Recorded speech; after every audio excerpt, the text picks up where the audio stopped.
sextou é animado, é desanimado? Vamos trazer as informações para vocês aqui. Muitos vão estar felizes com algumas notícias e vão ficar preocupados com outras também, tá? Então peço para vocês aí, ó, deixar o like no começo do vídeo que me ajuda bastante. Tá chegando pela primeira vez no canal? Se inscreva, ative o sininho das notificações e me dá essa moral me seguindo na minha conta pessoal lá no Instagram. Beleza? Só lembrando para vocês, ó, os copos térmicos da Golcase estão em promoção, R$ 79,90. Esses copos custavam na casa de R$ 130, tá? Você tá chateado com o Vasco aí? Você não pode comprar só do Vasco, tá? Tem copo térmico aí da NBA, da Disney, da Marvel, DC. Tem muita coisa legal lá. Tá mais do Vascão. Tem vários modelos lá. Esse aqui é meu favorito. Esse branquinho aqui. Promoção, tá? Por tempo limitado, R$ 79,90. Variedade de capinha de celular da Golcase. É absurdo, tá? Você tem muitas estampas, você pode dar uma olhada lá. Se você usar o cupom promocional que está passando para vocês aí na tela, GOVASCO, vocês garantem frete grátis e também um descontinho extra no carrinho. Como eu disse, não é só produtos do Vasco, também tem linha, ó, da NBA aqui, eu que sou muito fã. Tem capinha de celular, tem carregador portátil, tem garrafa térmica, tem mochila. Tem muita coisa legal lá e você pode personalizar, tá? Quem usar o cupom GOVASCO garante frete grátis e um descontinho extra no carrinho. Comprando 2 capinhas, leva 4. Golcase, parceira do canal Futebolaço, mas não esqueça de usar o cupom GOVASCO para ganhar esse seu frete grátis e um desconto extra no carrinho, beleza? Dito isso, vamos para as informações. Primeiro, só dando uma passada aqui na rodada, tivemos 3 jogos ontem que encerraram a rodada. O Palmeiras venceu o Red Bull Bragantino por 2-1, o Flamengo venceu o Bahia no Maracanã por 2-1 e o Vitória, irmão, meteu 4-2 no Atlético Mineiro, chegou a estar ganhando de 4-1 e saiu da zona de rebaixamento. O Vitória, que era lanterna até outro dia, e empurrou o Vasco para a zona de rebaixamento, tá? Depois de muito tempo, o Vasco, enfim, entrou na zona de rebaixamento. E digo enfim por quê? Porque era muito provável que isso iria acontecer. Na verdade, demorou, porque um time que faz 7 pontos em 10 jogos disputados, o normal seria estar na zona de rebaixamento, tá? Só pegar a parte baixa da tabela, o Juventude, que nos venceu, o 11º com 13 pontos e um jogo a menos. O 12º colocado é o Fortaleza, também com 13 pontos e também com um jogo a menos. Aí vem a turminha que está lutando contra o rebaixamento nesse momento. Cuiabá, o 13º, com 10 pontos. O Cuiabá meteu 3 vitórias consecutivas aí. O Criciúma tem 9 pontos e 8 jogos, ou seja, 2 jogos a menos. O Vitória tem 9 pontos em 10 jogos. O primeiro fora da zona é o Atlético Goianiense, com 8 pontos em 10 jogos. Turma da zona de rebaixamento, Vasco 7 pontos em 10 jogos, Corinthians 7 pontos em 10 jogos, Grêmio vice-lanterna 6 pontinhos em 8 jogos, o Grêmio tem 2 jogos a menos, e o Fluminense é o lanterna com 6 pontos em 10 jogos, tá? O Vasco é a única equipe do Campeonato Brasileiro com 2 dígitos de saldo negativo. O Fluminense, que é o lanterna, tem saldo menos 8. É o segundo pior saldo do campeonato. O Vasco tem um saldo de menos 14. É a pior defesa do campeonato e o segundo pior ataque do campeonato. Tá bom? Então o negócio está realmente muitíssimo feio para o Vasco, pensando em tabela. Vamos agora a 2 comunicados oficiais, até explicando para vocês o porquê que eu não consegui noticiar ontem. Gravei o Futebolaço Podcast às 6h30 da tarde, a gente foi até às 8h30, saí de lá, fui até na igreja, o Souza me convidou, inclusive lá, novamente, de forma até aleatória, eu trombei com o Felipe Coutinho, tive a oportunidade de conhecer o Alan também, a gente bateu um papo, tá até passando para vocês a imagem aí, agradecer o Souzinha pelo convite, sempre um prazer estar com vocês, até conversei rapidamente ali com o Alan, e até fiz uma publicação lá no Instagram, que deu uma repercussão danada, deixando claro, o Alan tá acertado com o Botafogo, tem pré-contrato assinado. Nesse pré-contrato existe uma multa. Não consegui apurar qual é o valor da multa, mas a multa, pelo que me foi passado, sem ser passado o valor, é um valor alto, tá? Então o Alan nem se oporia, por exemplo, a vir ao Vasco. Agora, o problema é pagar a multa. E a multa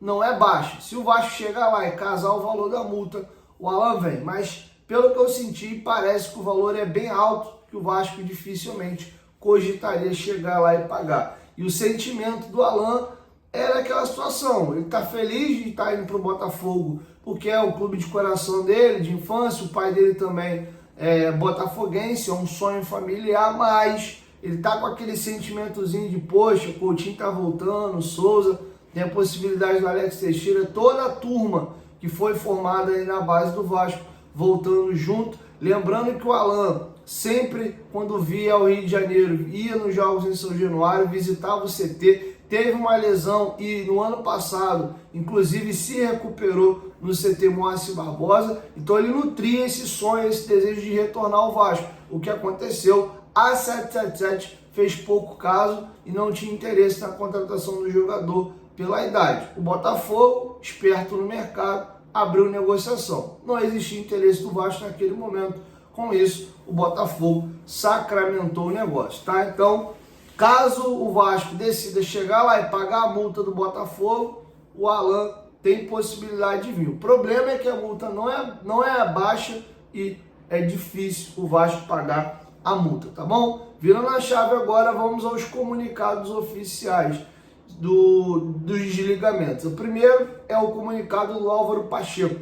O Vasco da Gama comunica que Álvaro Pacheco e sua comissão foram desligados do comando técnico da equipe. O clube agradece aos profissionais e deseja sorte na sequência de suas carreiras. Rafael Paiva assume o comando interinamente. Então nada de Felipe, como chegou a ser especulado. E o comunicado da saída do Pedro Martins é o seguinte: Pedro Martins realizará a transição para novo executivo de futebol. Pedro Martins não seguirá como diretor executivo de futebol do Vasco da Gama. Em comum acordo entre as partes, nos próximos dias será realizada a transição de gestão e planejamento do departamento de futebol para o novo executivo da instituição. Detalhe importante é que o Pedro Martins não queria a demissão do Álvaro Pacheco. Ele quem contrata o treinador, e o treinador tem 4 jogos. Dos 4 jogos, Flamengo e Palmeiras,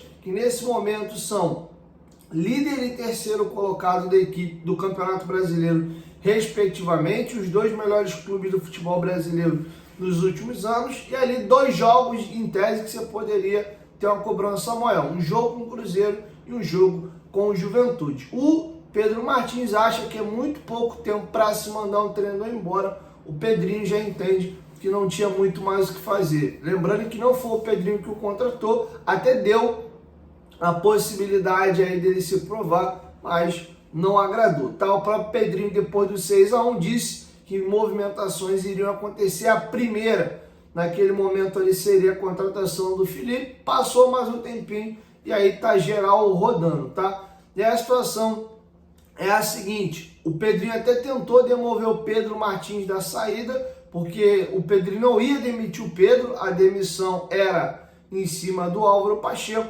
O Pedro Martins, em consideração ao Álvaro Pacheco, por ele ter contratado e o treinador ser demitido com 4 jogos, ele entregou o cargo. O Pedrinho até tentou demovê-lo da ideia, mas não conseguiu, tá? E aí as partes chegaram, tanto é que o comunicado diz que foi de comum acordo. Algumas negociações já estavam sendo tocadas pelo Pedro Martins e estão em fase avançada. Até o Vasco contratar um novo diretor executivo, o Pedro Martins vai auxiliar aí nessas negociações que ele mesmo já estava tocando. Tá bom? Então essas são as atualizações. Sobre Álvaro Pacheco, segundo apurou o companheiro Vene Casagrande, o Vasco vai ter que pagar a ele na casa de 650 mil euros pela quebra de contrato. Pouco mais aí de 3 milhões de reais. O Vasco vai tentar costurar um acordo para ele abrir mão de parte desse recurso para não onerar tanto o clube, tá? Sobre treinador, o Pedrinho vai na linha aí de um treinador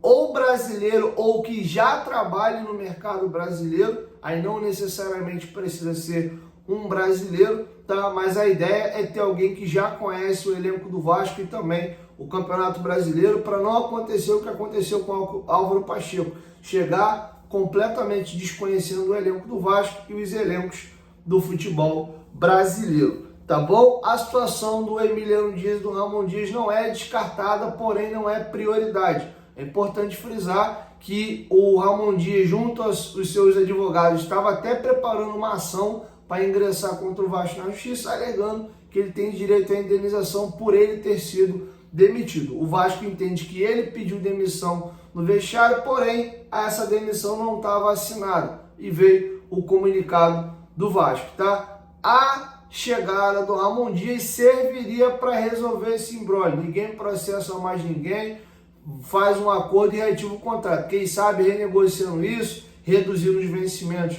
do Ramon Dias e da comissão técnica dele, que eram muito altos, mas o Vasco agora vive um outro momento, não tem mais a 777, tá? Não é a prioridade, mas isso não está descartável, tá? Pelo menos até o momento que eu estou gravando aqui, não há nenhuma informação confirmada no sentido de que o Vasco já abriu contato com o Emiliano Dias e o Ramon, tá? O Ramon Dias que chegou ao Rio de Janeiro na quinta-feira, porque no sábado é aniversário do Emiliano Dias e ele veio estar com o filho, tá? Não é porque ele está vindo para negociar com o Vasco, pode sim acontecer, ele já estando aqui no Rio de Janeiro, essa conversa acontecer e esse imbróglio ser desfeito. Até queria lhes ouvir, deixa a sua opinião aqui embaixo nos comentários. Você é favorável ao retorno do Ramon Dias ou não? Pô, Dinho, foi esquisita a forma como eles saíram. Eles mesmos já não estavam conseguindo fazer o time performar nesse ano. Tem algumas indicações do Ramon Dias de jogadores que não fizeram muito sentido, jogadores caros que entregaram muito pouco. A gente pode listar alguns aqui: Rojas, Sebastião Ferreira, Cleiton, apesar do nome inicial ter sido o André Silva, que foi para o São Paulo, mas tem algumas negociações que tem dedo deles e que o negócio não foi legal. Deram um aval para a contratação do Hugo Moura, já que o favorito deles não foi contratado, que era o Gustavo Cuejá. Enfim, então tem prós e contras aí dentro dessa situação. Como é que fica o grupo? Todo mundo é de acordo, o retorno do Ramon Dias. Um retorno vai ferir suscetibilidades. Teve um processo de fritura do Medel, que era o capitão deles, jogador de confiança. Será que eles não sabem quem é que estava vazando isso? Enfim, eu não sei qual é o clima e o ambiente para o retorno deles, tá? Mas ajudaria a resolver essa possibilidade de litígio na justiça, tá bom? Então é isso, assim eu vou encerrando a nossa primeira edição, explicando mais uma vez o porquê que eu não consegui gravar ontem à noite. Cheguei em casa já para lá de meia-noite, então decidi gravar o vídeo um pouco mais tarde, tá bom? Quero te ouvir, deixa sua opinião aqui embaixo nos comentários sobre tudo que a gente discorreu, tá? Então é isso, 1, 2, 3, futebolaço, tamo junto família, qualquer momento de volta mais, tamo junto, valeu, fui!